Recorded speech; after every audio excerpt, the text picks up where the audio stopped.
Knight much better, much better than Batman Begins. What is it about Batman Begins that you like more? I think it's the best origin story of any superhero film ever. I think I it has the mean, best origin story.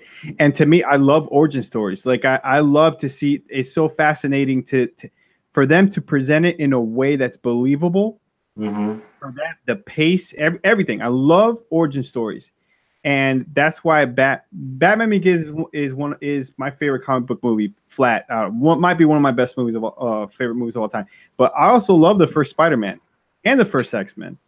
Like I love those origins are awesome, man. And I love origin. And I think Ra's al Ghul is an awesome enemy as well, like an awesome villain in that movie. I obviously Heath Ledger, everybody talks about. Yeah, he did a good job. He did he was it was good, it was a good movie, but I don't think it's as rewatchable. Like I've seen Batman Begins, like I told you, like over 20 times, and I don't care about seeing it again. I've seen The Dark Knight a couple times, and I don't have that feeling of going back and watching it like Why Batman not? Begins. Why not? It just does not call to me, bro. I don't know. I like I said, I love there's moment that it's not just that it was the origin story. The way that film is, I don't know if it was the same director for the second movie. Yeah, Probably it not. is. It is. Oh yeah. Christopher Nolan. Christopher Yeah. Nolan. Yeah. The way he set things up in the first movie, the moments, the sounds, the cinematography, everything just clicked for me. Hmm. Maybe not for maybe it's just a personal, just a personal way I feel about that movie. Maybe I was going through something in 2005 when it came out, and I saw it, and what I mean. Sometimes movies resonate with you for different reasons. Maybe because you're going through something and you saw it. Maybe that's what it is.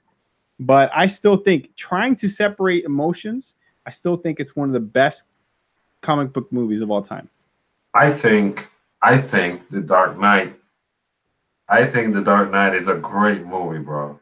I think it's much better than Batman Begins. Now, I will agree with you that Batman Begins is a really good origin story. So it's like, you know, it's good, but come on, The Dark Knight, man. The Dark Knight. Come on, bro. Come on, really. Nah, Ra's al Ghul, bro. Ra's al Ghul, man. I know Heath Ledger. Yes, I understand. He's great. He's great. That's fine. But the one thing I will say I did not appreciate in that movie was the fake Ra's al Ghul, right? Like the way they kind of trick you thinking it's what's his name? I always remember that guy's name because he's in Last Samurai. He's like really incredible actor. He was in Godzilla too. You know who I'm talking I about? know who The you're talking Japanese about. guy. Yeah. Tanaba. Oh, I got it on the tip of my tongue. Anyways, that guy. I don't like how they used him in that movie because he's an incredible actor. And that was right. That was coming off of The Last Samurai, which is also one of my favorite movies. It all interconnects because he's also like, so to me, it's like you're gonna have an actor like that and just give him a little tiny role, like barely talks, has like a not even I wouldn't even call it a fight sequence. He might have fought him like a few frames, and then like the thing collapses on him and he dies. It's like really, why don't you like at least have him act a little bit more in the movie? I know it would have made it for a longer movie, but give him more of a role, make him actually fight him properly. That's the only thing about that movie that I don't like. But besides that, I think it's incredible. I think it is the best Batman movie ever created. But that's just my opinion. That's just me. That's just my opinion, bro. That's just my No, opinion. I'm not saying it's a bad movie. The second one, I love it. It's a really incredible movie, but it's no Batman Begins, bro. I could barely see the fighting in Batman Begins. All you see is just a camera shaking. How can you see anything? I can't see anything, bro. I don't recall that, man. I thought the fight sequences were awesome. I like the fight sequences. Now, can we at least agree that the Dark Knight Rises is garbage? No, I think it's great. And I think Bane is no, Bane is probably one of my favorite Batman villains. I dressed up as Bane for Halloween, bro. When I used to do weightlifting, I used to do weightlifting as a competitor back in the day. And when I did it, bro, I dressed up as Bane, and I caused sensations in Halloween parties. Sensations. Dang. Sensation, yeah. I like they even like told me like you should compete for the best Halloween costume, and I didn't do it. But my God, bro, it was awesome. It was great, man. It was great. We got So, some people in the chat. Let's yeah, yeah, yeah. we gotta say hi to people. So Julio Torres, hola, Julio. Hola. I have Julio. hola, Julio. Hola, hola. We got right here. You know what? Marlene, Marne, I'm sorry. I'm sorry. Marneri Abian. Yes, yes. I know her. I know her Twitter name. I know her Twitter name, but this is the first time she comes to the stream and she says that I finally caught one of your streams.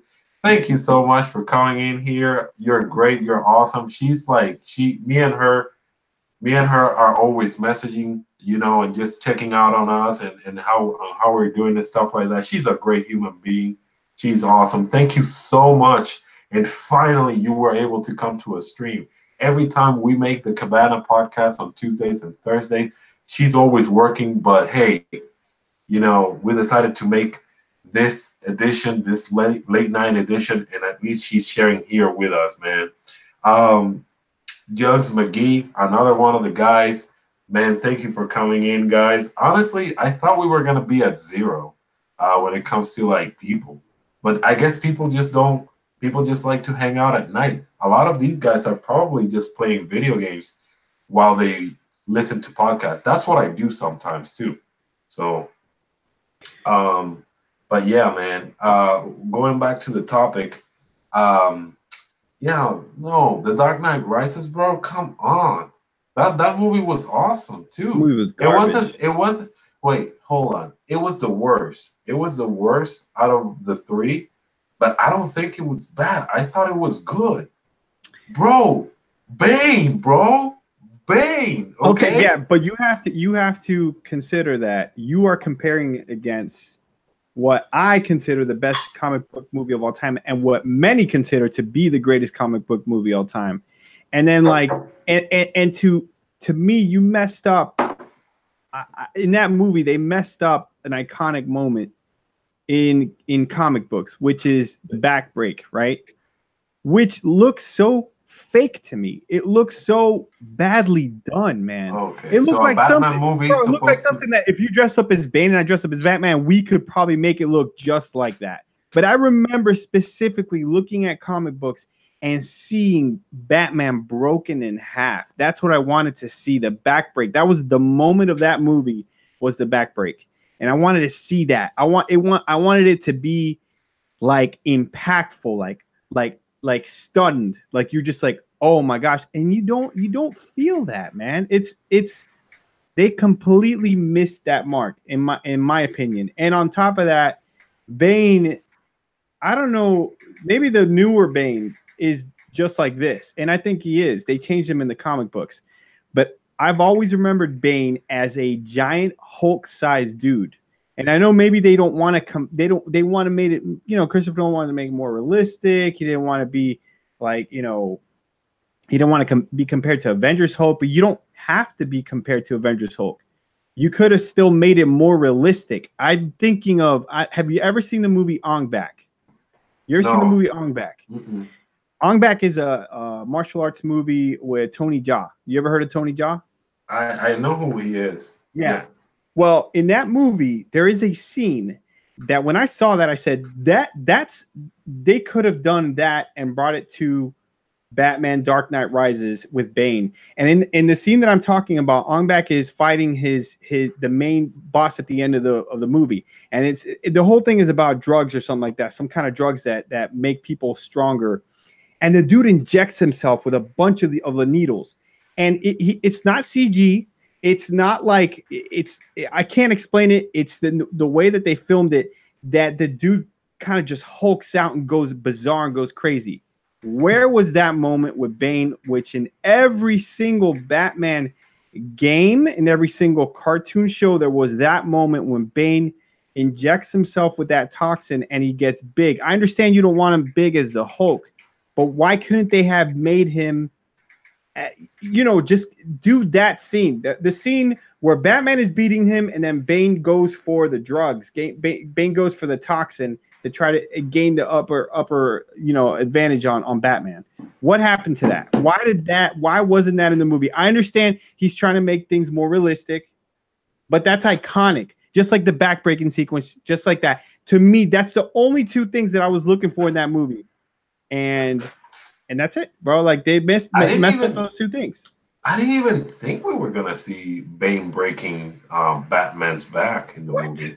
That's the whole. Yeah. No, I didn't think so. So when I saw Bane lifting Batman from the ground up, I was like, wow, Batman looks even bigger than this guy. And then he just broke his back. It didn't seem like, I don't know. It looked fake, bro. It looked like he was on strings. It was poorly done. And it was, to me, for comic book fans, you were looking up that point. Like that is the main point. That is the apex of the film right there. To see the back break, and that's why to me that film, I just didn't think that it performed. But Bane is cool in that film though. Like I really like Bane there. He's like, what did he say? Do you hear? And that's how he talks. You heard him? Do you like his voice? I like his voice. That part didn't bother me. Broke your back. Yeah, that part cool, didn't bother me. That part, I was just looking for the two moments. I was looking for the backbreak sequence and the sequence when Bane injects himself with toxin to try to get bigger or stronger. And like I said, they didn't have to do it. I didn't want the Hulk size CGI bulking, but you can do things in film, especially comic book films, where you don't have to use CGI and you see the person's muscle grow. You know what I mean? They did it with Spider-Man. The first Spider-Man, when the Green Goblin gets injected with that serum and you see his muscles get bigger. They did it in that same movie with Tobey Maguire. They made him look strong in one scene from the next. They made him look ripped. They could have done the same thing with him. And that's another, those two moments to me ruined the movie for me. It really did. Well, I mean, to each their own, right? I thought it was a great movie. I liked Bane. I agree with you. I mean, sure, the breaking the bat sequence could have been much better, but at the same time, it's like it didn't bother me to the point of me hating the movie. I really liked the movie still. I will say this: the only thing about that movie that I found to be a little annoying is that Batman. Now I get that Batman got his back broken and all that, but at the same time, it's like it felt like Commissioner Gordon was the one who was doing everything. He was the hero of the movie. Oh, and that other guy, the cop guy, that I guess he was supposed to be Robin in the movie. You know what I'm talking about, right? Yeah, the guy from Inception. Yeah, him. Yeah. So I mean, they were the real heroes of the movie. Batman was just with his back broken for most of the movie. But that's the other thing. They troll you with that guy during the whole movie. It's like, who is this guy? He's just a cop. And then at the very, very end, they're like, oh, he might be he might be Nightwing, or he might be Robin, or something like that. I actually knew that he was Robin, because throughout the movie, they're teasing that he is going to be the next Batman. So, I mean, I don't have any problem with it. Well, yeah, I do have problems with the movie. I just don't think it's as bad as some people are trying to make it seem. That's just me, and that's fine. That's fine. Yeah, but look. I mean, you and I can agree that Batman vs Superman was trash, and you and I can agree that Justice League was trash. Yes, we can all say that. Look, that girl right there was the only one who made a good movie. Out of the DC, for sure.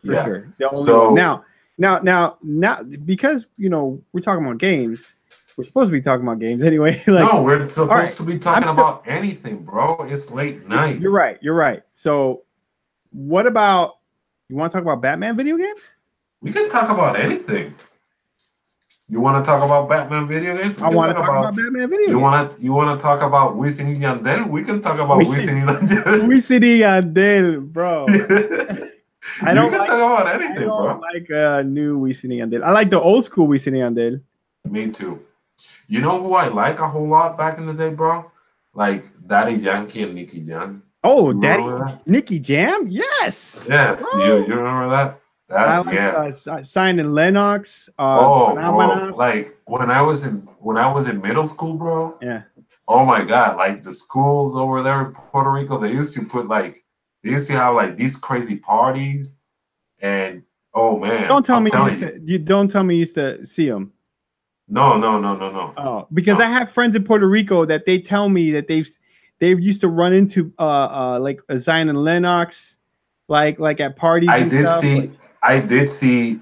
You remember Rakim and Ken Y? Yeah. Yeah, I saw them. Yeah, I did see them. I did see them once. Oh, really? Yeah. But they got more popular later on, like really popular. Rakim and Ken Y. Yeah, they got really popular.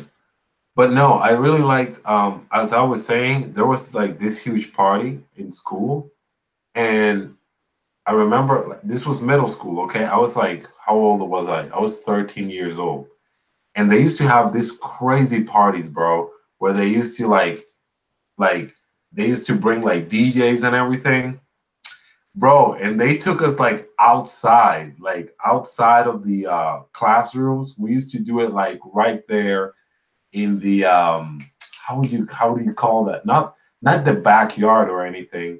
I don't even know how to explain it, but we just all went outside. It was like an outside party. It wasn't like in the classrooms. And then you had the DJ, and like there was, I don't know if you remember the song from Nicky Jam and Daddy Yankee that said, "Es que yo la quiero con mi completa." ¿Qué? Yeah. Yeah, I remember. Yo quiero la combi completa. ¿Qué? Yeah. So, bro, like they were playing that, and I remember that they forgot to censor it, and the principal of the school was there, and he was like, "What are you doing? What are you doing?" Yeah, and I was like, oh man, those were great. Oh my God, bro. Oh man, those were great times, man. Like, there was so much fun. Yeah, the early reggaeton is my favorite because I don't know. I do not like the new stuff. It is way too much added to it. Like the beats are way too like, I don't even know how to explain it, man. They're not simple beats. They're not like just about the flow. They're about like how complicated can the song sound. You know what I'm saying? It's like, to me, it's like it's comparable to like what is this kind of music? Not the techno music, like not the house music. What am I talking about? You know this the new style? No, the new style. Dubstep. Dubstep. To me, it's comparable to dubstep. Yeah, I got you, man. Reggaeton beats. So you don't like anything from that? Not Daddy Yankee. No, Daddy Yankee is kind of lame nowadays. But I'm talking about like Nicky Jam. You don't like anything new from him? Like, nah. I haven't kept up with it. You don't. So you don't like. Oy Boy Baby. You don't like that? Nah. I like I said, I listen to the old. It's all right, bro. It's all right. I think it's okay, but I'll take a look at it. Yeah, but it's not comparable to the old school stuff. That's for sure. I think the old school stuff is just so much better, bro. Like that. Like I see my boy right here. I think it was just Jugs McGee talking about Tego Calderon. Yeah, Tego Calderon. Yeah, you remember? There's one song of him that I really, really like from back in the day. The one that says, "Esto para ustedes para que se lo gocen, para que se lo gocen, para que se lo gocen." Yeah, that one. Oh yeah, man. Dude, that. Oh man, he was the jam, bro. Those That was a cool dude, dude, man. Tego's a cool dude. He refuses to wear jewelry. Yeah. He refuses to wear jewelry. He says he doesn't want to try to bling out. He's not like the other rappers. You know what I'm saying? Like what other rapper does that? Like just refuses to wear any kind of like, gold chains or any kind of chains. Yeah, I don't. Cool, yeah, I know. I mean, Tego is, Tego is cool. But yeah, I know what you mean.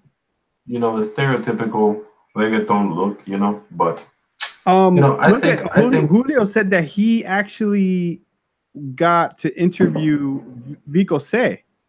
Vico C. Awesome. Yeah. I got to meet him. You did? One time. Yeah. Hoy es 5 de septiembre y mi hija cumple 13, right? What is that? Yeah, yeah. I mean, my favorite song from him was Friday the 13th. You remember that one? No, I don't remember that one. Yeah, that one is kind of old. But it was back in the day, like when reggaeton was still not as popular. It was just like, like rap, like actual rap. So it was cool. You remember that horrible movie he was in? Like, it was the worst movie I've ever seen in my life. I saw a horrible Daddy Yankee movie. I did see that. He was in a movie, Vico said, with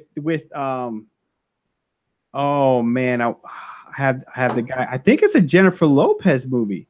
Either she's in it and Vico says in it. It was so bad. Was it? He was not a good actor. Oh man. That sucks. I think he's great. I think he's very talented. But that sucks, man.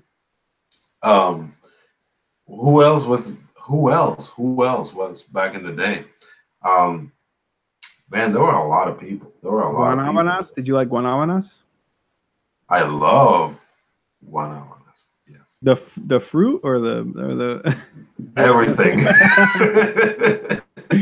Everything. Everything that looks like it. Let's see. So, Cloudy Mind says Evie Queen. Man.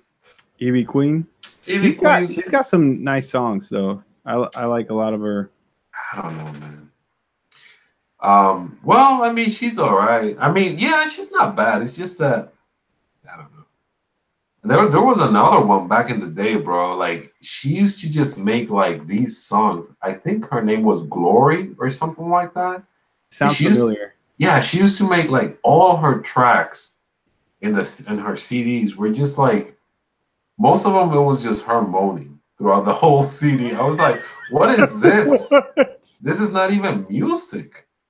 Like, there's no, like, there was rhythm, sure, but it was just her moaning, like, the whole, I was like, yo, like, calm down, Did you see Jugs McGee said that he came around, Tego Calderon came around his neighborhood and he was at a local restaurant where he usually eats breakfast and he was like, hey, are you Tego? And he's like, he smiled, he's like, no, I'm Beyonce. Oh yeah, Don Omar. Yeah. He's all right. He's all right. I never liked Don Omar as much as people liked him. Like there were a lot of people that really loved him, but I never really liked him that much.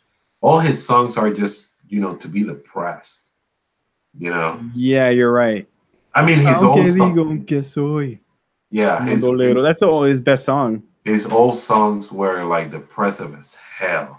Oh, by the way, there's so many stories that I have like with his songs.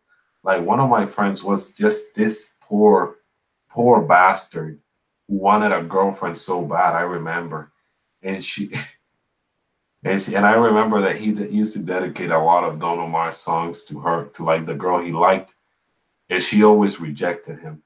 It was just so embarrassing for that poor guy. I hope he doesn't get to see this video because he's gonna be very triggered about the fact that I'm saying this. Hey, you're not saying his name or anything.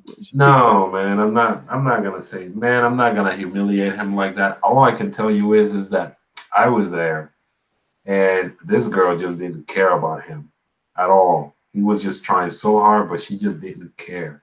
It's just one of those things. Like if you see like the female just doesn't really care about you, just move on. Like there's other females out You know, but he didn't understand that. Yeah, but when you're young, bro, you don't think about that stuff. And everybody in the world could tell you that it's the wrong thing. It doesn't matter. And I've had friends like that where I've had to tell them, hey, bro, like that's, you feel like you have to say something, and then you're the bad guy because you're trying to, so it's like, don't even say nothing. Yeah. It's best just to let people just learn it the hard way, Oh man, yeah, and I mean, I I didn't go through any situation like that, where anybody had like to step in and tell me like this girl sucks, you shouldn't like date her or anything. But yeah, there's been times that I had to do that for some of my friends. And let me tell you, man, I mean, they just don't listen. I mean, I've seen some girls that literally cheat on these guys. And I'm like, dude, she's doing this, she's doing that. Oh, what? She's doing what? And then you give them like 2 hours later and you just see them holding hands. And I'm like, dude, she literally cheated, but to each their own. I mean, but man, I'm telling you, like I seen a lot of things, a lot of weird ass things. So there you go. But yeah, man, that's how it is, man. That's how it is with that. But I mean, did you listen to all these guys? Like, well, you live in Miami, so Tampa, like an hour north of Tampa. Tampa. Okay, you live in Tampa. So I mean, yeah, it's almost the same as if you were kind of back home, right? Because most of the people that are in Tampa or in Florida in general, when it comes to Latinos, are Cubans, right? Yeah, and the whole thing started like, I think when I was in middle school, and there was bands like Fulanito. You remember Fulanito? Yeah, that they were like that they were starting to combine like rap and salsa, and it still wasn't reggaeton, at least not like worldwide. You know what I'm saying? At least not like for the general. It was still like something that was only in Puerto Rico. And I think when the first like Wisin y Yandel, when they first started, that's when I start like the first album that went big. That's when I first started listening to reggaeton, and then it blew up, man. I mean, it blew up like crazy. Yeah, I mean, there was like I first listened to it when, oh, do you remember like there was this like group or well this CDs? Do you remember like not Final Fantasy, Fatal Fantasy? Do you remember those CDs? Nah, bro, like those were like the most. Julio must know because Julio is actually from the same town that I am. So Julio, you probably know about this, about Fatal Fantasy. Fatal Fantasy, that's the name of the CDs. Bro, those CDs were like look, like all my friends were trying, the parents of all my friends were trying to stop my friends from listening to that, bro. That was crazy. Like how these songs were, I guess I should say vulgar. Like they were extremely vulgar, dude. Like that's the first time I started hearing, listening to reggaeton. Not that I necessarily liked Fatal Fantasy, but my God, bro. Like you had songs like, you had to hear them though because they were very popular. I probably did, bro. That's a lot of beers ago, man. That's not a lot of years ago. That's a lot of beers ago. there was a song like you probably remember though. Like there was one song that it was like "Que melones, mommy, que melones." You never heard that one? No son melocotones. Yeah. Oh my God. That sounds crazy, bro. It sounds crazy. It does. I did, bro. That was, you're talking about how do you remember? Because I'm older than you, and that was for me. That was like high school. I was a kid because in Puerto Rico they don't give a crap. They don't give a crap. They don't. listen, bro. I'm gonna tell you. Um, I'm gonna tell you this. Like in Puerto Rico, like okay, this is just a personal story. Okay, listen, man. In Puerto Rico, they don't give a crap. All right. Now they are enforcing laws much more now than they were back then. Back then, they barely cared about anything, bro. Like in all seriousness, I went to okay, this is personal. I went to a strip club one time, okay? So I remember I went to a strip club and there was one of my friends' cousin came to Puerto Rico. He was living in Massachusetts, okay? And the guy was like 14 years old. 14 years old, okay? And 14? 14, yes. And he was like, and I was like, whoa, like, what are you gonna do? How old were you? I was 17. So Okay. yeah, I was 17. So I was like, yo, so your cousin is he's four. How old are you? I asked him. He's like, oh, I'm 14.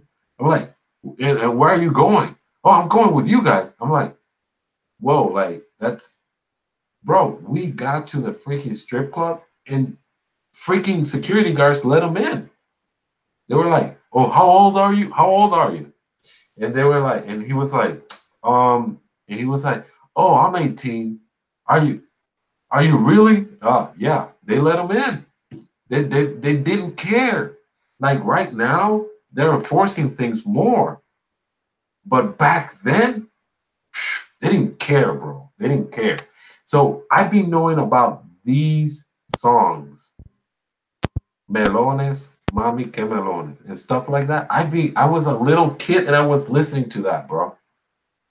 So I grew up listening to it. Okay. So so none of this is weird to me. All right. Bro, it's crazy. It's crazy how but in here in the United States, they would have made a fuzz about it. And the crazy thing is that Puerto Rico is part of the United States, but it's like its own country. You know, when you go there, it just doesn't feel like it's the United States. It just feels like it's a totally different culture. It just probably feels like another Latin America country that you visit, and that's it. It just doesn't feel like it's the United States at all. And I don't It's a understand that. I don't understand how that works. Like, how is it not a state? It pays taxes now, right? Don't they pay taxes now? they Because do you guys didn't pay taxes before, right? no, they didn't pay taxes before they do now. I say like you're Puerto Rico or something. Like, Like I'm the island, yeah, right? like you're the island. You don't pay taxes. No, but it's like they don't because I heard that changed that they pay taxes now. I Yeah, don't they understand do. how that works. How they just not the 52nd state? Is it the 52nd or 51st? I'm dumb. It's Man. I just- told you before. I I don't think know. I think it's 52nd because I mean wasn't I think Hawaii wasn't yeah how I don't think Hawaii was a state until like pretty recent. But yeah, it's like Julio is saying, like right in the comment section, the evil is basically taxes. So they started paying that. When was it? I think it's when one of the governors won. I think it was Aníbal Acevedo Vilá, or it could have been like Sila Maria Calderon, the one. I I I forgot. I know that when one of the Democratic one of the governors from the Democratic Party won, they started doing that. So I don't know, man. They didn't pay tax. We didn't pay taxes before though.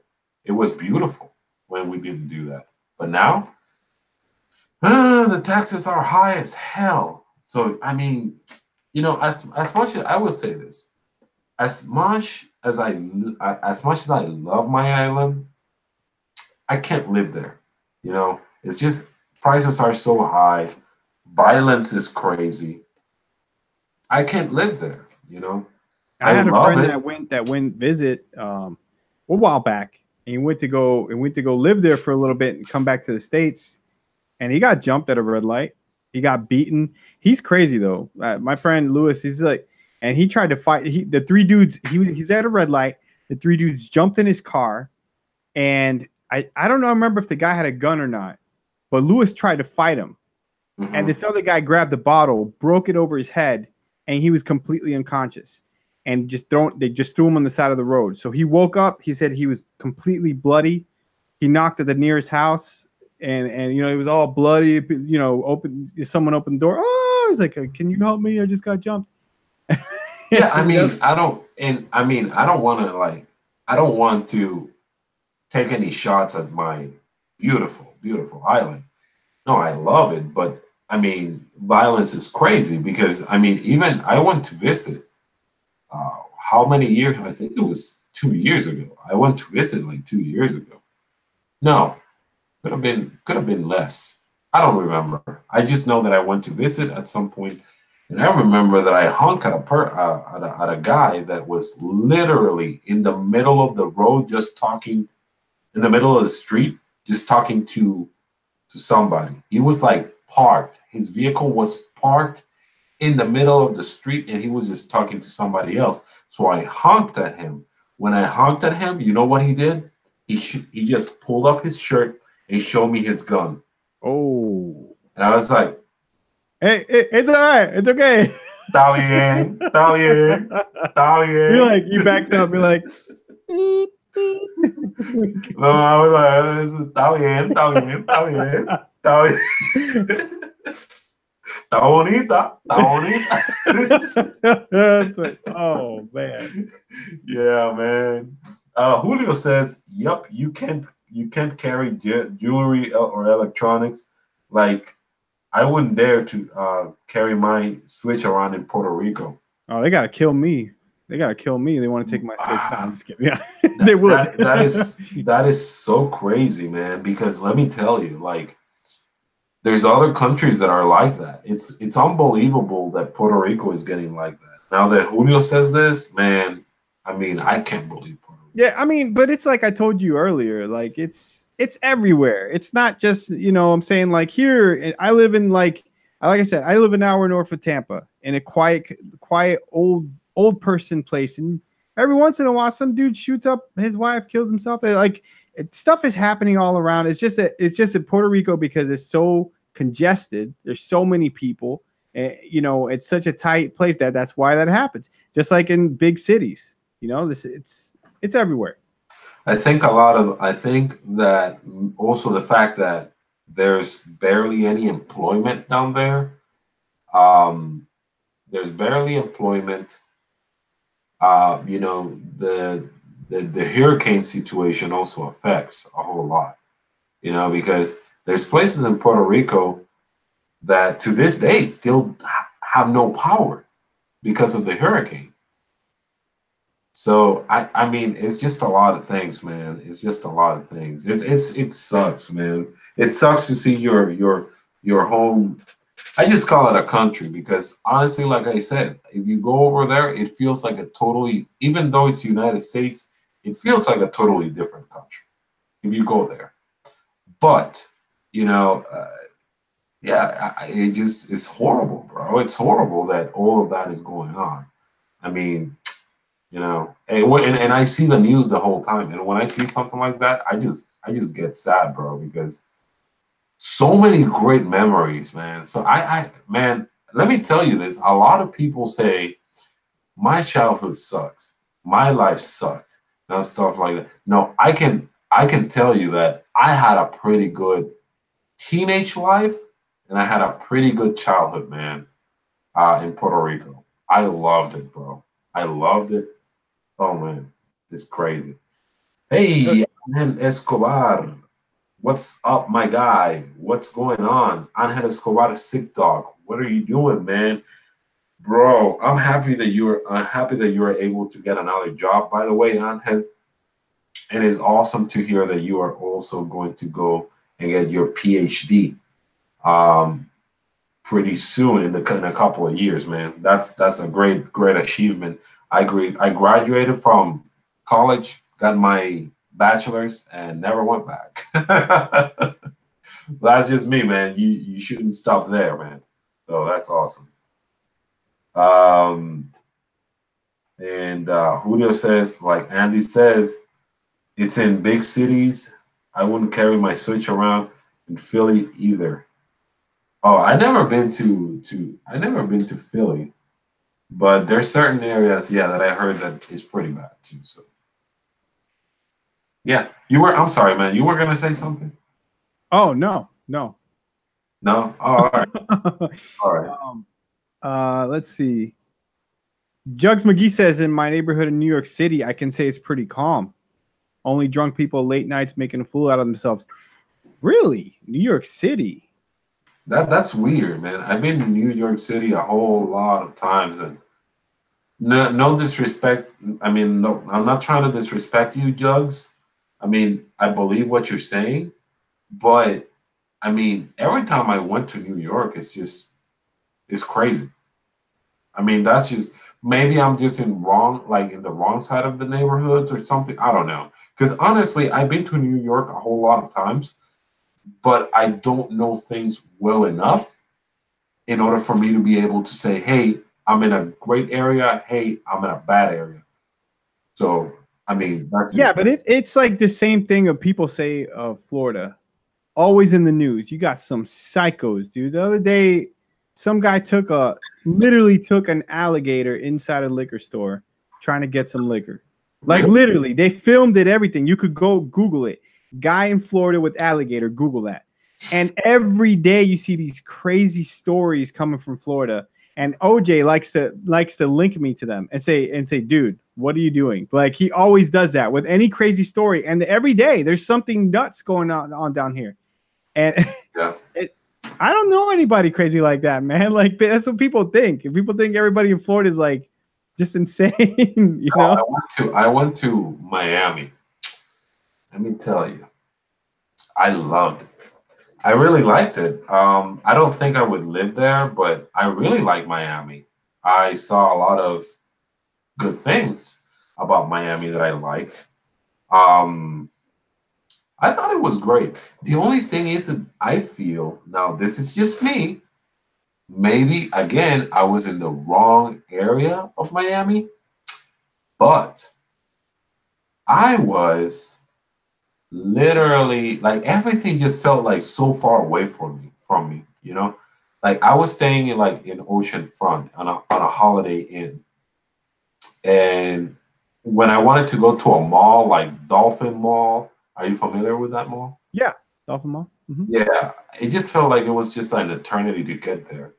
And other areas that I wanted to go and visit, it was just like so. It felt like it was just far away. Man. Now, was it far away because of the distance or because of traffic? Because traffic sucks over in Miami. Like anywhere you go, it does not matter. It was because of both, bro. Both. I thought the distance to get to Dolphin Mall was just insane compared to over here in Virginia. Because here in Virginia, everything is close. I have a Walmart that's like literally 7 minutes away, and then I have another Walmart that's like 7 minutes away on the other side. Then I got a mall that's like 10 minutes away. Then I got another mall that's like 10 minutes away also. You know, so in every direction that I go here in Virginia, there's a lot of things going on, and I can go to either, and they're all close to me. But in Miami, it felt like everything was just far away, man. And also another thing, I rented a car when I was there, and bro, I didn't realize that, like, you know, like you're probably familiar with the Sun Pass, right? Yeah. So in here in Virginia, we have something like that. It's called the Easy Pass. So I thought I needed the Easy Pass, right? I wasn't even thinking about tolls or anything like that.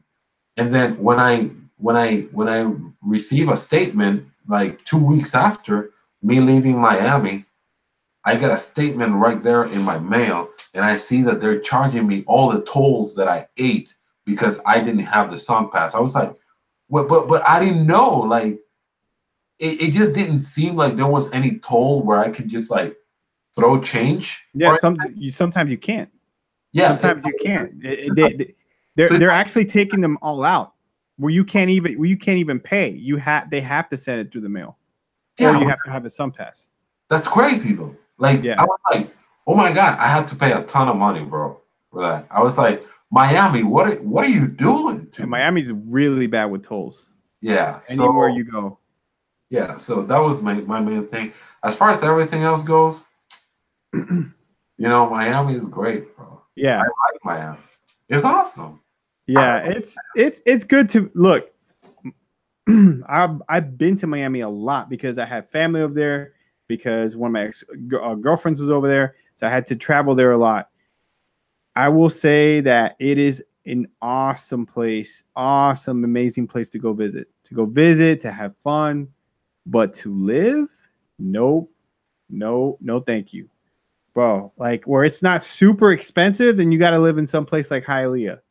And it's like, no, thank you. Every single house has bars on it. Every single house, like, nah, I'm good. Yeah, yeah, all right. My boy Chariot Man Gaming. I can't really yell because there's neighbors. So Chariot Man Gaming. My boy says that in Miami, the um the parties down there are dope. Are you a party man? Or were you a party man?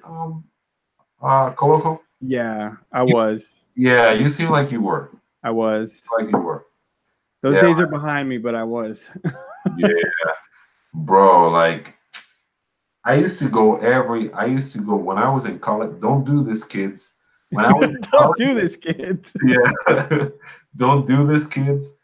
When I was in college, I used to like go every freaking like from Thursday to Sunday party straight.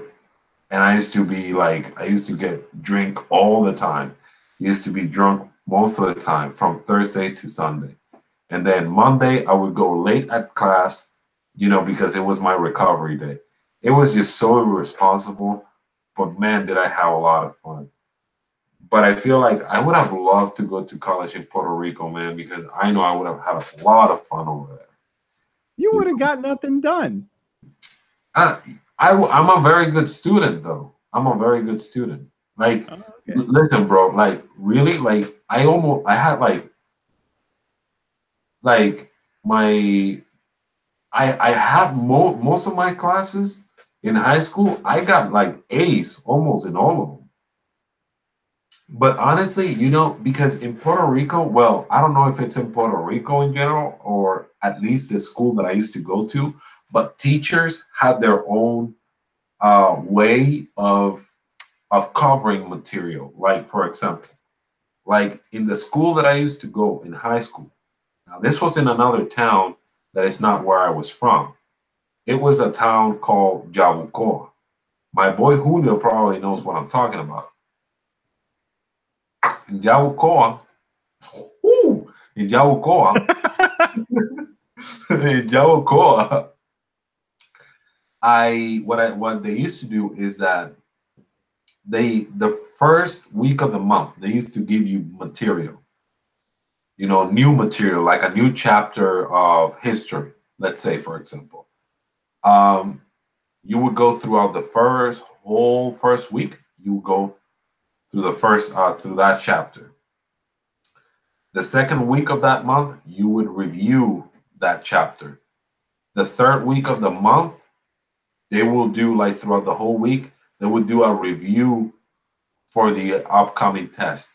And then the fourth week of the month, which is the last week, they would give you a test out of that chapter. So what I used to do is that I used to go to the first week, to the first 2 weeks of the month, and I would skip the third week. I would not go to class.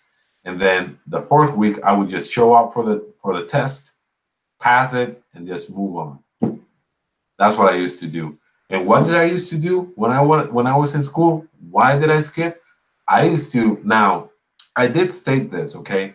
I did state on Twitter that I've never done drugs, and that is a fact. I never tasted drugs in my life, but I was always drinking. Okay, so I used to go out and drink a whole lot. I used to go to the beach. I used to like the girlfriends I had at the time. I used to go and visit them. I used to just hang out, man, and do all those crazy things. But if you look at my report card, it looked amazing because it's not that I didn't study. It's just that, the third week of every month, I just didn't go to class. I just, because I knew, because I studied the first 2 weeks and that was it. It was so awesome though. It was so awesome. Like it was crazy, but yeah, I was a pretty good student though. I was a pretty good student. And you know what the really good thing about being a pretty good student was? That every time that I used to get in fights, the teachers would come out and defend me and tell me, he's a good student. So the other guy that is fighting with him probably did something to him because he doesn't behave like that in my class. That was the best thing about it. So I almost got suspended 2 times, but teachers always got my back. So that was a cool thing. And there were a lot of times, bro, that I would end up like fighting with other kids, man. Because in Puerto Rico is rough, bro. Like you have to show you have to teach people to respect you, man. Because if you don't, people talk about bully here in the United States. In Puerto Rico, it's just much worse, the bullying over there. In Puerto Rico, they will bully you for eternity. And their bully, like the way they bully you over there, bro, it's crazy. It's not even comparable to what it is here. There were times, listen, when I went to middle school, I remember that there was this kid, his name was Jorge, and I remember he wasn't my friend or anything, but I knew him, from like elementary school, and I was new, and he was new in this school in this middle school, right? And when I came in, I remember seeing a group of 10 guys. I don't know what grade they were in. They could have been in 8th grade or I don't know what it was, but they were telling him like, "Yo, canta la canción del pollito. Tienes que cantar. You have to sing like the chick song, el pollito, pío," and stuff like that. If you don't sing it, we're gonna beat the crap out of you. 10 guys, okay? So this kid that I used to have, Jorge, he just started crying, bro. He started crying. And I was like, oh my God. And all those guys, the 10 guys that were surrounding him, started beating the heck out of him because he didn't sing that song.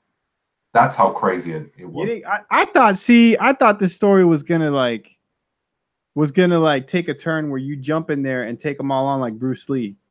Bro, hey, I wish I was. You were sitting there like, man. No. Honestly, I felt like doing something, but the reason why I didn't do it is just because of the fact that I was alone at the time. I was new in the school, Also, I didn't want to get my ass kicked. No, I mean, I'm gonna be straightforward. I didn't want to get my ass kicked. And the problem is that school at that time, it didn't have any principal. So students would actually carry weapons with them. Oh, wow. You know what I'm saying? So if I actually could have gotten... Wait, what happened to the principal? Did they kill him or something? No. No. Yeah. Julio says, "Oh, Cabana, el baile de la gallina y piña y la Santa María." Yeah, that's exactly what I'm talking about. La Santa María, and el baile de la gallina. That's exactly what I'm talking about. They made him do that, and he didn't do it, and he got his butt kicked. And what happened to the principal? I don't know what happened to the principal. See, when I started in that school, there was no principal, and then they brought in a new principal in, but then he quit. So that's what happened to the last one. Yeah, and then they brought another principal a female principal, and then she quit also. So Man. nobody wanted to take responsibility in that school. It was bad, bro. It was bad. Like every single day there was a fight after school. It was bad. And Wow. people complain about, and that's the crazy thing. Like people, It was like scheduled. It was like every day there was people out there selling chips and stuff. Hey man, get ready for the fight. bro, it was crazy. It was crazy. Like I'm telling you, it like people think people think that I'm joking about this, but it was crazy. Like there were now Julio, you are from San Lorenzo. I'm talking about La Generoso, okay? The school, La Generoso, okay? That was the name of the school. When I was there were even mattresses in the bathroom for to have some fun with In the bathroom? in the bathroom. And those bathrooms were freaking disgusting. Like I don't know how anybody could actually do anything there. Like it was disgusting. Like how could people do that, dude? But there were mattresses, okay? All you had to do was just tell your friend, "Hey, can you cover me?" And he'll go with you and he'll watch for you like a security guard. And then, your girlfriend or whatever, just take her inside the bathroom. So what about when the janitor came in? Did he like vacuum the mattress, or did he spray it down with Lysol at least? Or the freaking janitor was a pedophile. oh my god, He was a pedophile. this is sounding like the school of horror right now. This is a horror movie right here. Look at Julio. He says, "Eso escuché. Yo fue que estudié en la María T, pero sí escuché eso que dijiste." See, I'm telling you. So he's heard about it. Yeah, I'm not joking. I'm not like talking crap.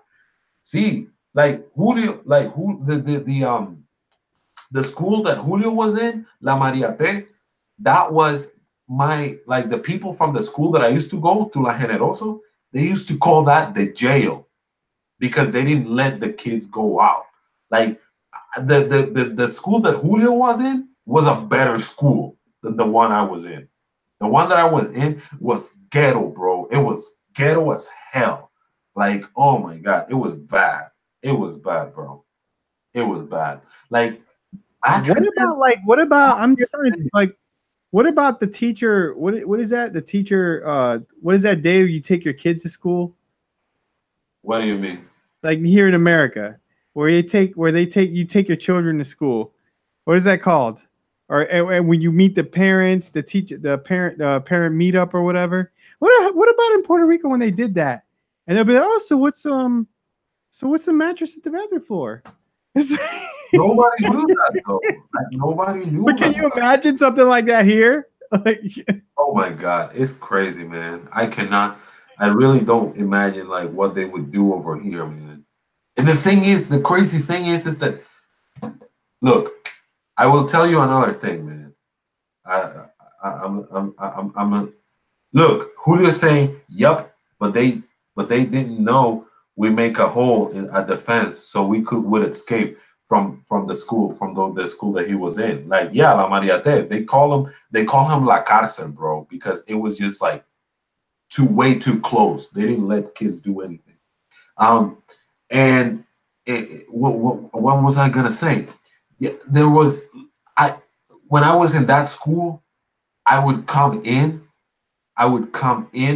at 8:30 a.m. and we would get off. They would let us go home at 11:30 a.m.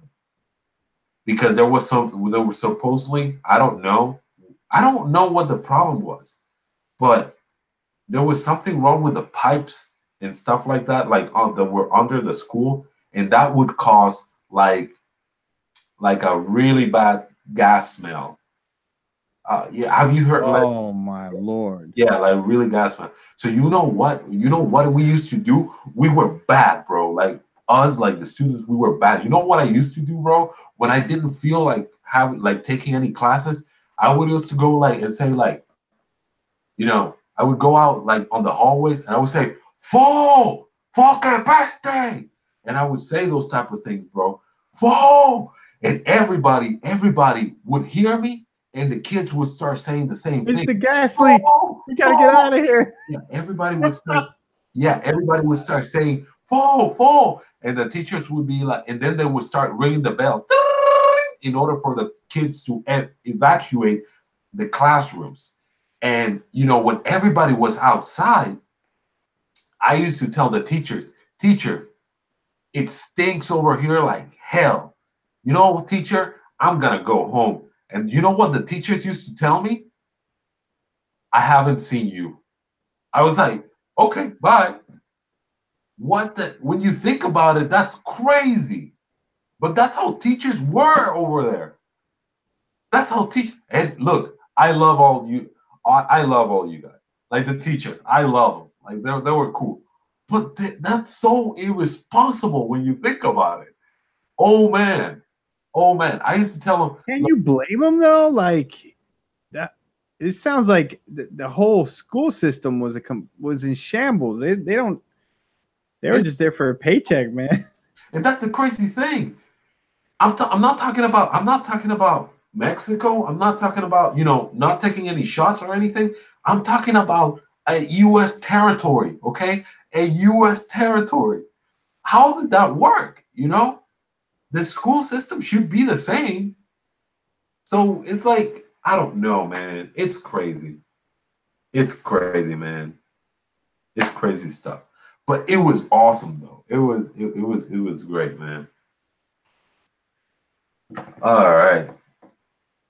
We got quite a few people over here. We got. Oh, dude, they're rating it. Yeah, man. Yeah, what's up, Nintendo Direct?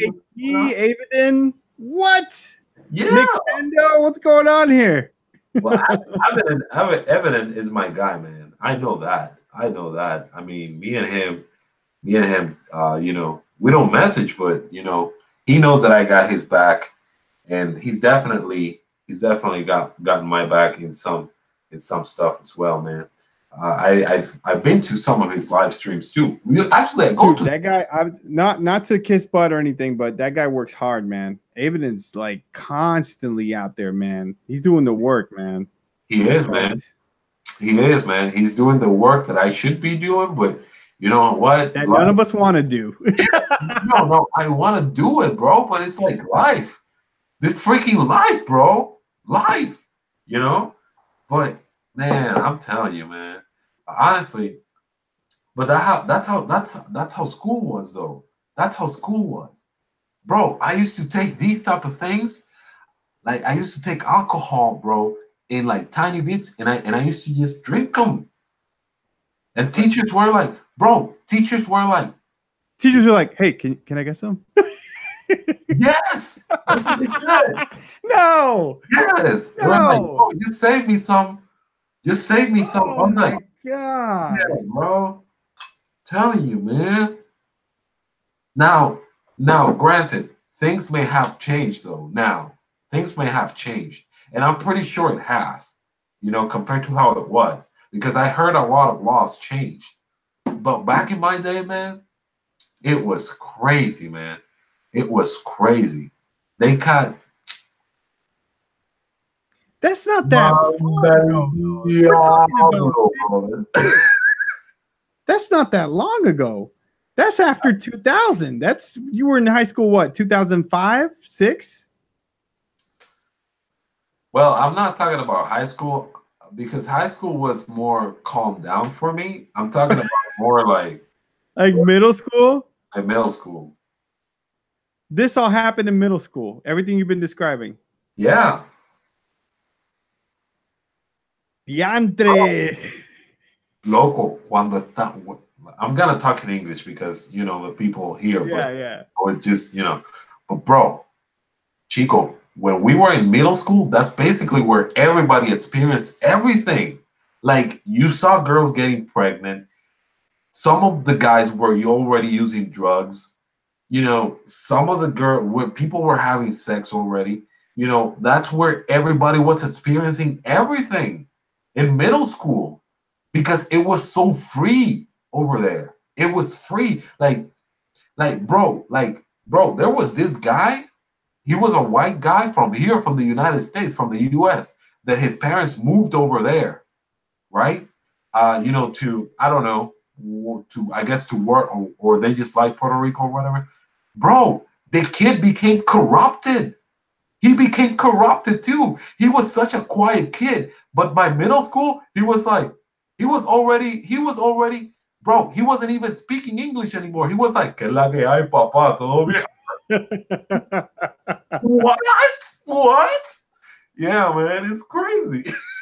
It was like, "Que la que hay, papá?" I was like, you speak Spanish now? Like, what? I was like, what? With accent and everything. Yeah, man, I'm telling you, bro, it was insane, bro. Yeah, it was crazy. But man, it's man, I still love it. Let me tell you, and I miss it a whole lot. So I had great times. I had great times, and that stuff was unbelievable, bro. But I had a lot of fun though. I didn't use the mattresses though, just in case. Oh, okay. I didn't use the mattresses. Those bathrooms were filthy, they were disgusting, and they always had leaks, and the floor was always wet, bro. It was always wet. Those mattresses would get wet on the bottom. On the bottom. So like that's disgusting. Come on, guys. No, but I still had a lot of fun, man. Still had a lot of fun. I'm pretty sure you were like, well, no, you were raised here. You were born here in the United States, but in Cuba would have been different. So. Oh yeah, yeah. Well, I would have been a communist. If I would have been Cuba. Yeah. So Cuba would have been definitely a totally different thing. But yeah, man, it was crazy. But anyways, I think we talk about this way too much. You were mentioning about DC games. And I jumped into Wisin and Yandel and all that. What were you gonna ask me about that? You were gonna Batman games, man. We're talking about we started talking about Batman. Okay. So like Batman games, like what? I mean, like that's it. That's just the topic. What games have you played? Batman games, like what bad ones? Like Batwoman? What? Bad ones. Bad. Oh, bad sorry. There's some really awful Batman games. Yeah. One of them is Batman. The one, what was the name? Is it Batman Return? The one with the penguin? But the one for the Sega Genesis, that one sucked. That one was very bad, bro. Have you ever played that one? No. And the one for Super Nintendo was good. The Batman Returns, the beat 'em up, right? Yeah. It's like Ninja Turtles. It's like Ninja Turtles beat 'em up. Yeah, but that like was Final Fight or something. Yeah, but that was on the Super Nintendo. Yeah. But on the Sega Genesis, it was, I don't even know what the hell it was. It wasn't a beat 'em up.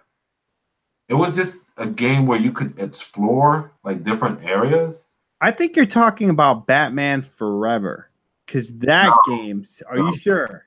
No, I'm talking about Batman Returns, the one with the penguin, right, and Catwoman. That's the one. That's Batman Returns. That's the one I have. Now, Batman Forever was a piece of mohong. Dude, that one was bad too. For the Super Nintendo, I have it. It was made by Acclaim. That's like playing a Mortal Kombat game in order for you to be able to perform a move. Yes, yeah, and nothing in the game explained to you what to do. Like it was the most cryptic game, like that you can play. And not only because you didn't know where to go, what to do, didn't explain anything, and you had to do, like you said, all these combos to like shoot a grappling hook.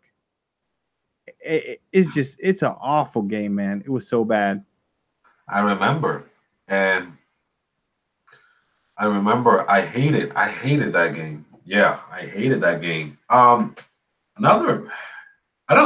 don't know what other Batman games. Batman on the NES. But that one was good though. Oh, it was amazing. That was such a good game. Yeah, there was another one. I think there was another one called The Return of the Joker for the NES. I never played that. Was that good? Yeah, that one was good. It was? I haven't played a lot of bad Batman games besides the one I told you, Batman Returns and Batman Forever. But all the other ones I played are okay to good to being good. So, Batman has had way better luck at video games than Superman. oh my God, Because those games. Superman games have sucked. They've never made. I don't think they've ever made one good Superman game. Not one. And Superman has all these powers. Has Superman the 64, freeze, the bro. laser eye. It's like You he's know, made for Superman games. 64 is great. You know that. Yeah, right. Get out of here. You know, flying through those rings makes you feel so satisfied. Oh boy, man, that game sucks so bad. I remember when I was playing it, when I played it. You played it? Yeah, I played it back in the day. One of my friends, his name was Brian, and he came to me like, "Hey, Steph, Hey, Greg, you wanna play Superman?" I was like, "For the Nintendo 64, Superman? Hell yeah!" So when we put it in, okay. So what do we have to do? All right, so you gotta fly through all those rings. Okay, turned the system off, took the cartridge out, and kept playing the other game I was playing, which was Mario Party. So that's what happened. That's what happened with I me. just don't understand what they were thinking. I really don't. Like what mind thought of that? Why would they think that would make a good game? Flying through rings like a Superman game. Let me punch people and let me laser them with eyes, let me freeze them. That's what you need a Superman game to do. Yeah, you can punch people. The problem is that Superman can't even hurt people that much in that game. You know, and his punches look so retarded. Ooh, ooh, ooh, ooh, ooh. You had his heat vision. It was trash. Everything about that game was trash, bro. Like literally, like even when I held that cartridge in my hand, it smelled like mierda de mono, bro. Because that's how bad it was, bro. It was bad. It was just bad, bro. It was a bad game. I mean, I don't care what anybody I says. never played it. I never saw it. I always knew about it, that it was bad, but I never got to play it. I never really even thought too much about it until the nerd made a video about it. You know, the AVGN, whatever. Oh, Angry Video Game Nerd. Until he made a video about it, I'm like, I didn't know it was that bad. Like I heard it was bad, but I didn't know it was that bad. it's horrible. They released another Superman game, but that was that one. The other one they released, I don't remember what system they were for. It may have been PS2 or whatever, but I think it was for like Superman Returns, the movie. Yeah, that Was it good? No, that one was trash too. Superman doesn't have any luck in video games, man. He I really just don't doesn't. get it. Yeah. But Batman had the best superhero game ever made. Maybe I don't know. I haven't played the Spider-Man one for the PS4, and I heard that's amazing. But I think Batman, Arkham Asylum, and Arkham City are the two best superhero games ever made. I would probably just say Arkham Knight and Arkham City. Have you played Arkham Knight? I haven't played Arkham Knight.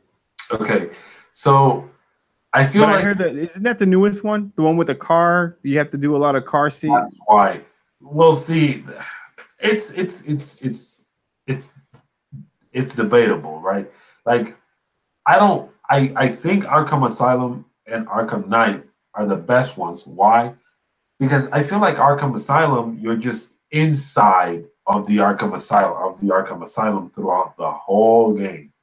You know, there are times that you do go out, but it's outside in the garden of the asylum. Everything is just based on the Arkham Asylum. You know, you have to explore the different areas of the asylum and all that. Arkham City, you know, it lets you explore Arkham City, you know, and all of that, and parts of Gotham. And then Arkham Knight lets you explore Gotham as a whole, and you know, allows you to use the Batmobile, you know, everywhere where you want to. It feels kind of like an open world game, except for the fact that the world is kind of small. compared to something like Grand Theft Auto or something like that. But it feels like an open world game. Um, there are I understand where people are coming from though. Like there's sometimes that I feel that there because you can of course you can use the card to like fight like tanks and stuff like that, but there are certain bosses that you have to fight with a Batmobile, and that's the only way you can fight them, rather than just fight them, with punches and kicks or whatever. And one of those bosses is actually Deathstroke, one of my favorite DC characters. You have to defeat him with a tank because he's in another tank. And I understand people being upset about it, but it didn't bother me use the Batmobile as, as a weapon to fight some bosses. I thought it was fine, but people maybe just felt forced. I don't know. I just think that I kind of don't like it when games do that though. Like when you never played Halo or Destiny, but when Halo levels and Destiny levels where you're in a tank or in a vehicle and you have to do it, you have to play in the tank or vehicle. I hate that. I don't like that. I'm playing a game just like Batman. I'm playing a game where I'm controlling Batman. That's what I'm expecting, not controlling a vehicle. You know what I mean? Like, I like it when they give you the option, but when it's like, it would be like if you're playing a Zelda game and they force you to use Epona for a portion of the game. Yeah, I don't like that. And they kind of do in Twilight Princess, don't they? They kind of do force you to use Epona a little bit. I think when you're fighting Ganon at the end. Yeah, but that's not that bad. That's not egregious. But like I don't like these other games that force you to do that in the middle of the game. So you probably didn't like Skyward Sword a whole lot because it forced you. I never played it because it was on the Wii, so I never played it. The Wii. Yeah. No, I play. It was good, but I understand if people didn't like. I understand the people that didn't like it either. I mean, it was a good Zelda game. I think there was a lot of it integrated to what Skyward Sword became, because this is the first like. Wait, until what? Until Skyward Sword became? No, not Skyward. Breath of the Wild? Breath of the Wild. Yeah, that's what I meant. Because there's like you have your items there, you can upgrade them. I think that's the first time that we started seeing like some RPG mechanics. More strongly RPG mechanics than in previous Zelda games. And A Link Between Worlds did the same thing too, now that I remember. I never played that one either. Bro, like A Link Between Worlds is probably my favorite Zelda game prior to Skyward Sword. Isn't it like $20 now? Isn't it like Selects? I think so. I think I'm gonna pick that up. Yeah, it's a great game, bro. It's a great, and if you like the Link to the Past, I mean, you're gonna enjoy this one. Yeah. It's not the same game. A lot of people were I remember back in the day, people were just saying, "Oh, it's just A Link to the Past with better graphics." It's not. It's not. I played A Link to the Past. I enjoyed it. A Link to the Past was one of the very first games that blew me up because of at the beginning when you start the game, it's raining, right? And then when you save Zelda and you take her to the sanctuary, you come out and it's not raining anymore. It's daytime. That to me, that blew my mind. I was like, whoa, what? But I was a kid, and I never played a Zelda game before. And I never saw transitions like that in any other game. So, I mean, but honestly, I thought it was great, bro. I thought it was a great game. You should play it. The really cool thing about A Link Between Worlds is that you really don't have, how do I say it? You really don't have, it's not linear. You can go to whatever dungeon you want whenever you want.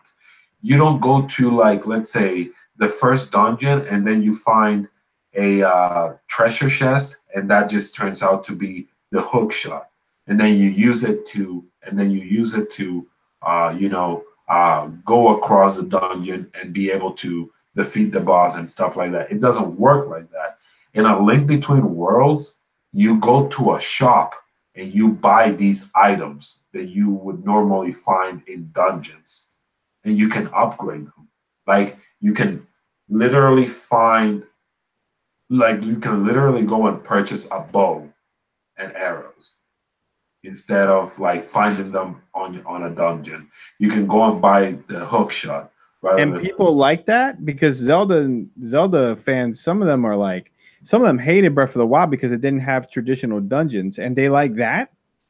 I liked it because no, I mean I know you did, but I'm saying like a lot of people, because a lot of people, from what I understand, a lot of people like that game, The Link Between Worlds.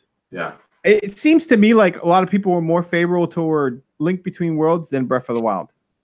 Really? Even though I'm talking about the hardcore Zelda fan base, yeah. And it seems like it's mostly divided.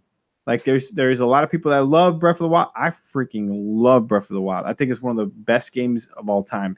Yeah. And a lot of people seems like it's divided. I don't know if that's just people saying it because when a game gets that much, when it gets that many credentials, when you get a game like God of War, when you get a game like Spider-Man, when you get a game like Red Dead Redemption 2, and it's Game of the Year material, you get a lot of people just coming out and just nitpicking it and just saying like, just finding all the negative stuff about it. When any game is negative, like any game, you're going to find negative stuff. So I don't know if it's that because it was Game of the Year, or I don't know if it was legitimately a problem that they need to resolve in the next like large open world Zelda. Yeah, I mean, people liked it a whole lot, you know, in that, because here's the thing. Even, how can I compare that to Breath of the Wild? Like the way you get those items. Because in Breath of the Wild, you just have to defeat enemies in order for you to get items. But and then you can use them however. But see, I think that one of the main things that people are, complain about when it comes to like Breath of the Wild is that you really don't have any traditional dungeons. You know, in A Link Between Worlds, you do have traditional dungeons, and you can use these items that you buy, in order for you to go through the dungeon. Like there's still dungeons that, like, let's say for example, there are still dungeons that specifically need more, like the hook shot, let's say for example, in order for you to get to certain ways of the dungeon and you to be able to go through the dungeon. But there are certain dungeons. There is another dungeon that you have to use the bow and arrows a whole lot more in order for you to be able to go through the dungeon, and so on. So it's like the way that you obtain the items is not the same, but it's still kind of this. But you still go through dungeons kind of the same way as you did in past games. The only thing is that you have to make sure that you have the right item in order for you to be able to go through those dungeons. And that's the thing. That's why it didn't work in Breath of the Wild. Because in Breath of the Wild, the idea, the core concept of the game is go anywhere, do anything in any order. So once you pass the main plateau, you're supposed to be able to get any one of the shrines, any one of them. You could go straight to whatever shrine in the game from the beginning, right after you get off the plateau. So in order for them to do that into the next game and to still keep dungeons, like main dungeons, what do you think is the best way for them to do it? Because for me, I feel that they need to keep the same exact formula that they have right now, where you get all the items from the beginning. You get all the skills from the beginning. And then all they're doing is, instead of having 100 shrines or whatever, maybe still have those 100 shrines, but make the dungeons like actual deep dungeons. You know what I'm saying? Don't make them little silly things that you can do in 20 minutes or whatever. Like make it an actual full-fledged dungeon instead of making it like what they did with the beasts, where they made it so easy. You know what I mean? Like how would you do it? How would I do it? I Honestly, I can't really talk so much because right now I'm playing Breath of the Wild, so I haven't gotten to like the dungeons or anything like that, which are the beasts in the game. You haven't played it yet? This is the first time you're playing it? I played it a little bit. Let me just say this. I will tell you a chronological story right here. My brother got the Switch before I did, so I played a lot of Breath of the Wild on his Switch. So my copy of Breath of the Wild, I'm playing it now, but I had played the game before. Now, I never got to any of the beasts though. So I don't know how they're structured. I don't know how they work. It's a 20-minute dungeon, bro. That's what they are. They're 20-minute dungeons. Instead of the shrines are 5-minute shrines, these are 20-minute shrines basically, and that's what people were mad at, and understandably so, because Zelda's always had one of the main things is I'm gonna tackle this dungeon, and then you maybe it takes you 2 or 3 hours, maybe more, but you finish it and you're like, yeah, I beat it. I figured out the big puzzle of the dungeon. Whereas here you're doing it 15, 20 minutes and you're done. I can understand that. But to sit there and say that the whole game was a disappointment because of that, like that's not the only thing that makes Zelda. Zelda, it's exploration, it's finding out, different things. It did that better than any other Zelda exploration adventure. It did it better than any other Zelda. I think so too. And another thing is that I feel, I mean, yeah, shrines don't really make up for like really well elaborated dungeons, but I have fun with the shrines though. I don't want them to go away. I don't want them to go away. No. Like if there's something that I love about Breath of the Wild is the physics. Because I remember that when you solve puzzles on a regular dungeon, like in previous games, right? You had to do puzzles in a certain specific way in order for you to be able to solve that puzzle and move on. In Breath of the Wild, you can use your imagination. You can almost use your imagination to try to solve these shrines and, get whatever orb you have to get, and pass it. And that's what I like about Breath of the Wild. And I really enjoy the shrines because of that. They're not dungeons, but at the same time, they do have some really fun puzzles that I feel like they really, really, really, really make me use my imagination and see how I can like move forward. I remember going through a shrine. Some of them are simple, but some of them are more difficult. But I remember one that I remember, what was it? I think it was like, well, I'm not gonna go into the descriptions. I can tell you that there has been a lot of times that I said, can I do this? And I try to do something and maybe it doesn't work, but then I use my imagination and I just say, maybe could I do this? And boom, I try to do it. And when I do it, it works out. And I've shown my brother, because my brother has Breath of the Wild as well. Have you been able to solve this shrine? And I show him, yeah, I solved it. So how do you do it? So this is what I did. And he explains to me, and I'm like, I didn't do it that way. I did it this and this and this and this way. That's so cool, man. And that's the beauty of the shrines, in my opinion. And that's the beauty of Breath of the Wild.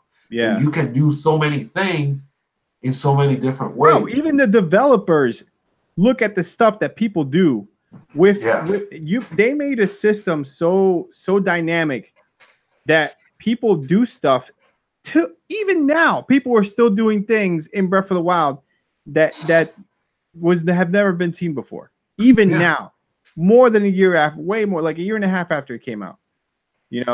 And that's I think they cannot. It's impossible. They cannot try to move away from that to try to go back to traditional Zelda. They cannot, man. It just can't happen. You do yes, I want big dungeons too. Everybody wants big dungeons, big old puzzles to solve, but I don't think they should get away with get away of shrines. I don't think they should get rid of them.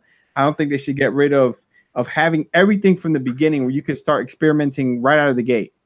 You know what I'm saying? You want to power those things up and that's fine. But give you everything from the beginning, just like now, and just bigger dungeons, and that's it. And what else can you do? I mean, I thought the game was incredible, man.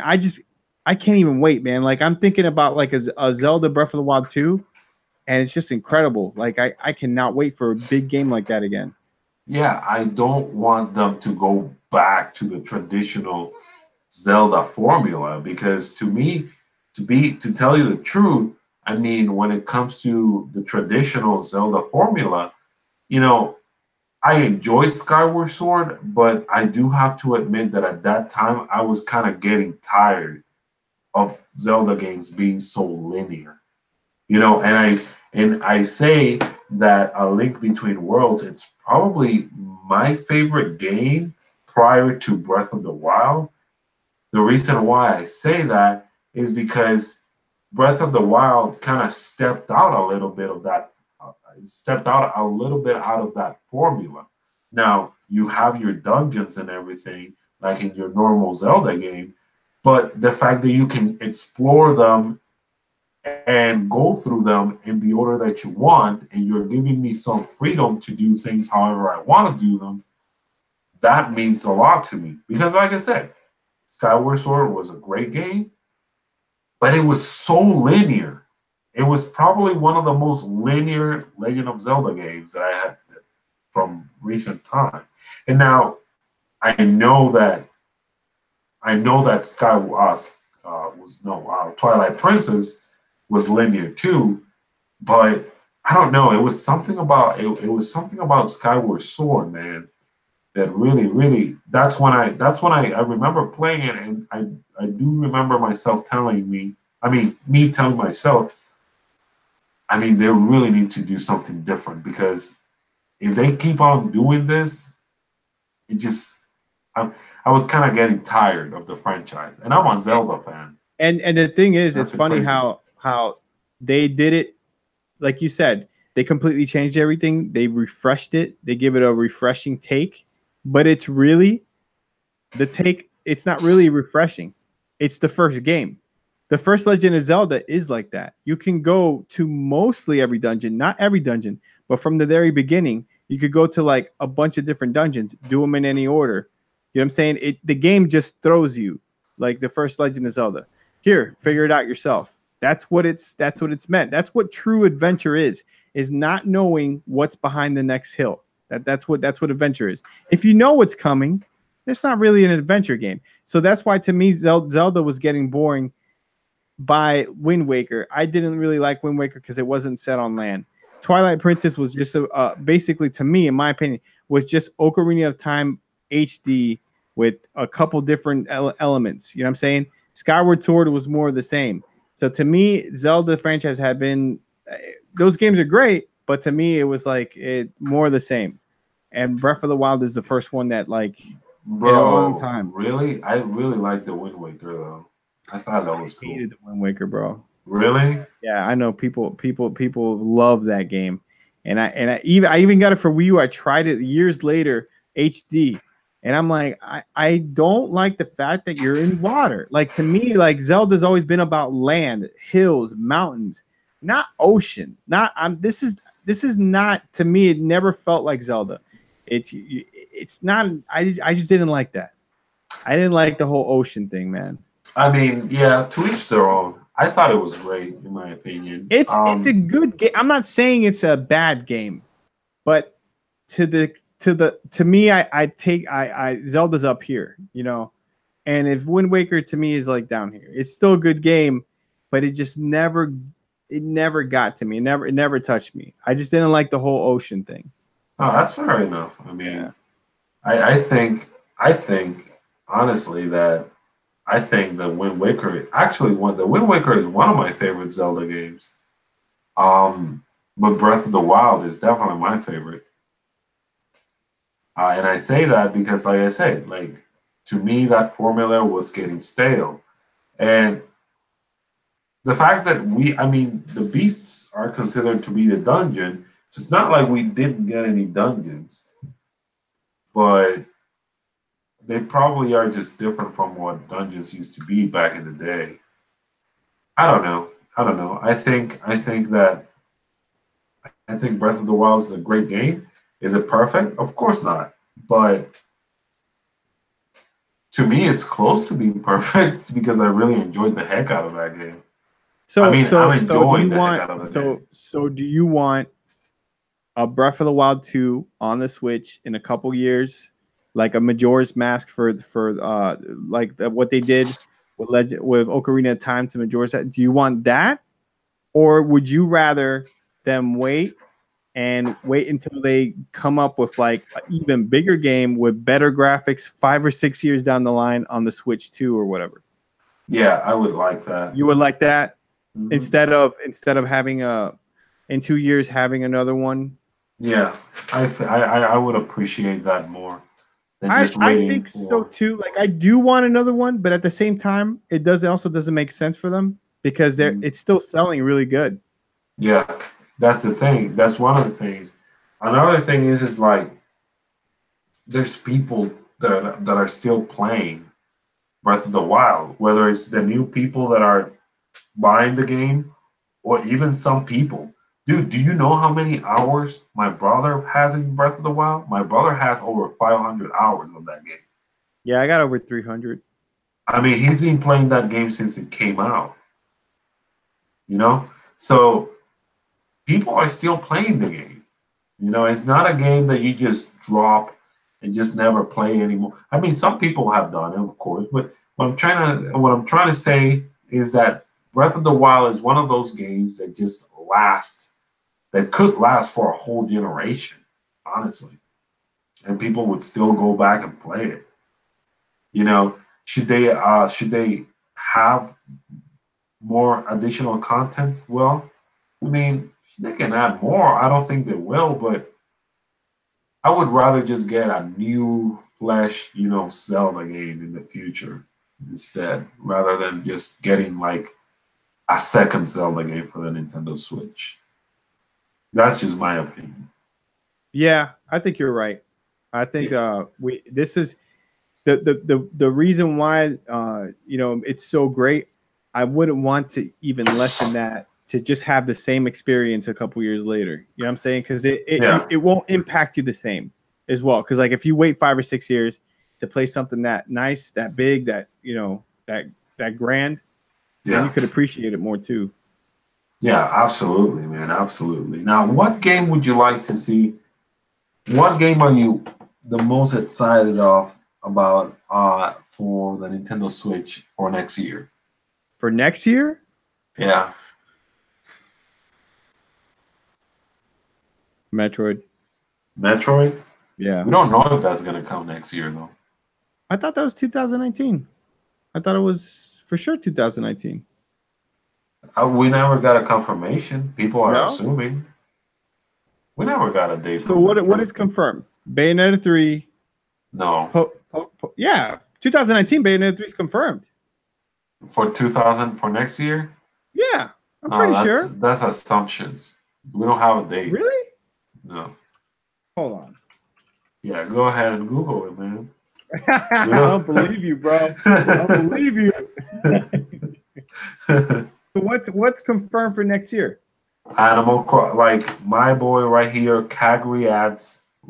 He said Animal Crossing, which is one of them. Jugs McGee also said Damon Cross Machina. That's another one that's confirmed. Fire Emblem Three Houses, Luigi's Mansion 3, Pokemon Generation 8. I guess I'd have to pick Pokemon. Yeah. Pokemon Generation 8 because I do love traditional Pokemon. I want something new. I hope that it's something a little bit fresh. Like I actually never even played Sun and Moon, but I hope that it's something along those lines with incredible graphics maybe the Pokemon that we've been waiting for them to make for a long time. But that's like a if, you know what I'm saying? Like, so I can't really say. I guess if I have to pick something that I know is confirmed and I know what it's gonna be, I guess it's what Jugs McGee said, Daemon X Machina, because that game looks amazing, man. That game looks hype, bro. That game looks amazing. What about you?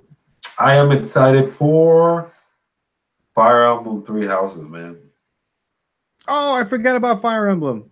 Yeah, Fire Emblem Three Houses. That's the game that I'm the most excited about. Yeah, that's the game that I'm the most excited about. Now, Luigi's Mansion, everything else looks amazing, you know. But I feel like Fire Emblem Fire Emblem Awakening is my favorite 3DS game. Okay, I think that's the best 3DS game ever. Fire Emblem Awakening. Really? Yeah. I never played Awakening. I actually haven't played a newer Fire Emblem. I played the older ones, and I played like the cell phone game, but I have not played anything new. You never played Awakening? No. What are you waiting for, my guy? I don't want to play my 3DS, bro. Like, I'm done with that. That is so. I've been collecting 3DS is so yesterday, right? No, man, it cramps up my hands. It does. I don't like the 3DS, man. The only reason I played on it was because of the games. But as far as the actual controls, I don't like the way that system controls. I got you, man. I got you. My boy, I did show this before, but my boy, the collectionist, sent me this. So, oh, nice. I haven't played this yet, but I heard it's decent. I heard it's good. Yeah, he sent me this, and I got Awakening also, and then my boy Justin also bought this game for me right here. Which one? Fire Emblem. Birthright. Yeah. So, have you played that? I'm telling you, man. People just love me. People just love me. They're always thinking, "What does Ray want? I'll just get him something." No, I have not played it.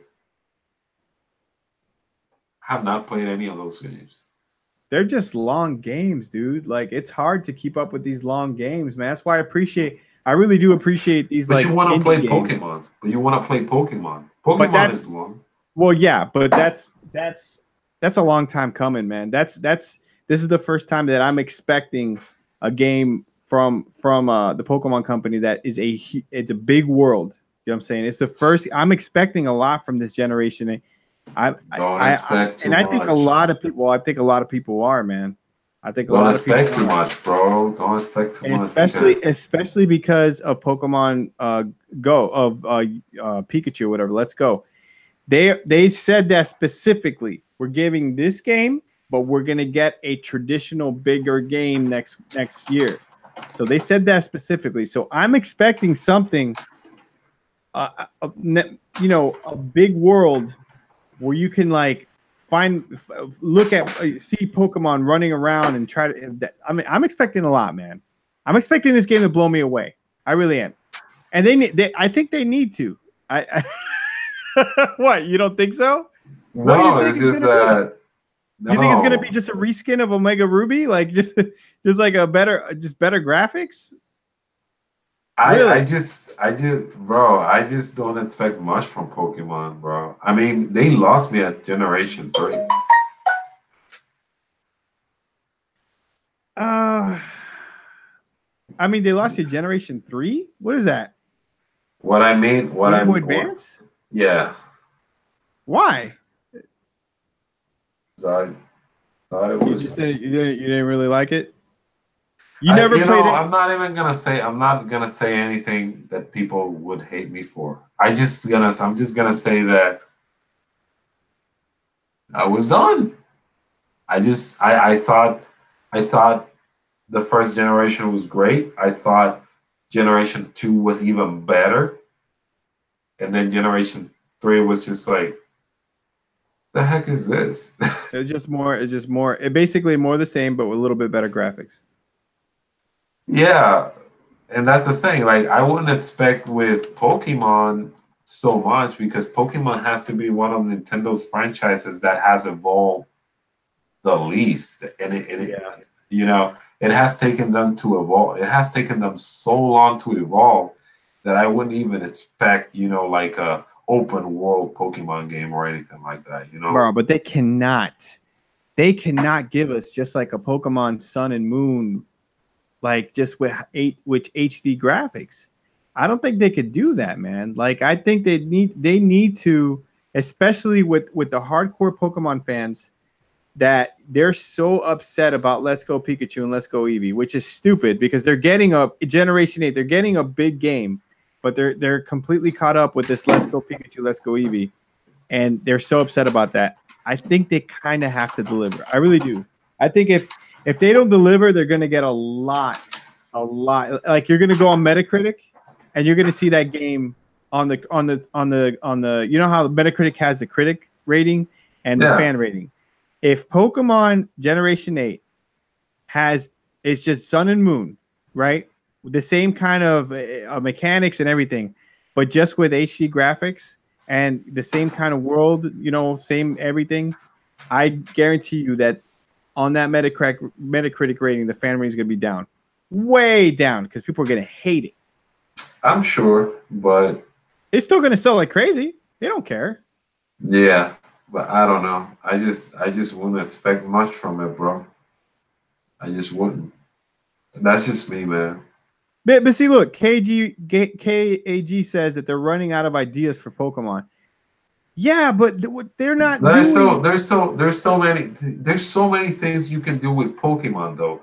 The problem is that again, their evolution. I mean, they just take so long to try certain things. Yeah. Dude, literally, in that, if you saw that Shin Megami Tensei video I made, I talked about fusions, in there, because in Shin Megami Tensei universe, I don't know how familiar you are with it, but in Shin Megami Tensei, in the universe, you can fuse the demons that you collect. So Pokemon literally did that on one of the episodes of the anime with Venusaur and Blastoise. Why don't they freaking do it in the games? I mean, there's so many. That's a minor thing, though, man. I think what they need to do is what you really want to feel in Pokemon is that you are out there hunting Pokemon. Like that's what they need to have the player feel like they're doing. So there needs to be areas where you could literally see the Pokemon running around, not like they're invisible and you run into them with a battle. You need to see them running around. That's what I'm. Isn't thinking. That what they're doing with Let's Go though? Yeah, but they're not. That's not a traditional game. That's not a traditional, and it looks just like a Sun and Moon. You know what I'm saying? Graphically speaking, they need to make it a third, like a third person game, like a Legend of Zelda, but you see the animals walking around. That's what I think they need to do with Pokemon. Yeah, I agree. But let's see, man. So you are expecting a lot from it?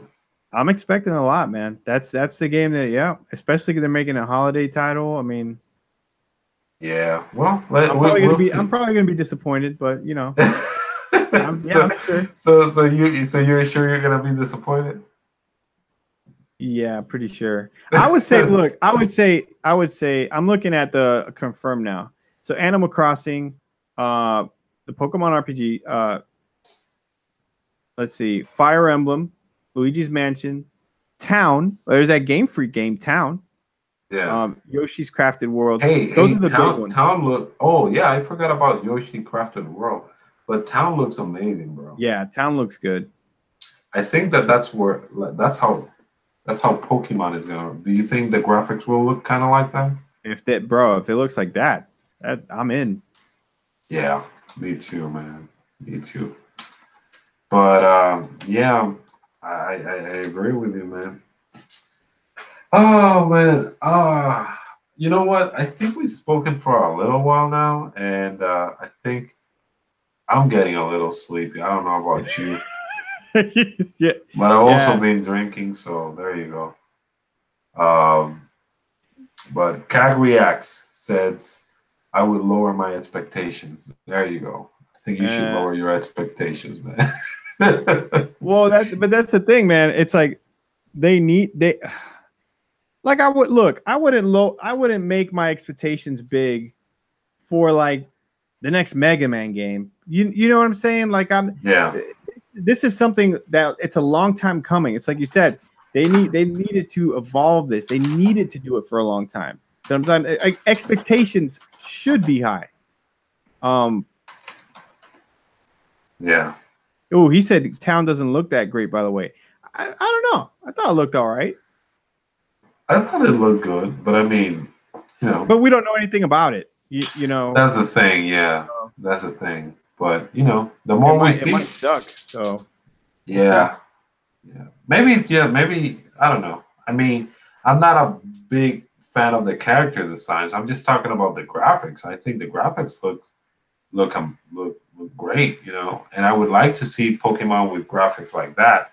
Yeah. Not necessarily with the proportions that the characters have in town, you know, because the proportions of the characters, their head is huge. You know, I don't like that. You know, but that's how it is. Anyways, man, I think we spoke a lot for a long time, man. I think Yeah. we should just And it's leave it late. at that. Yeah, it's kind of late, so I mean, it's Cabana Podcast late at night, right? But you know, but it is kind of late.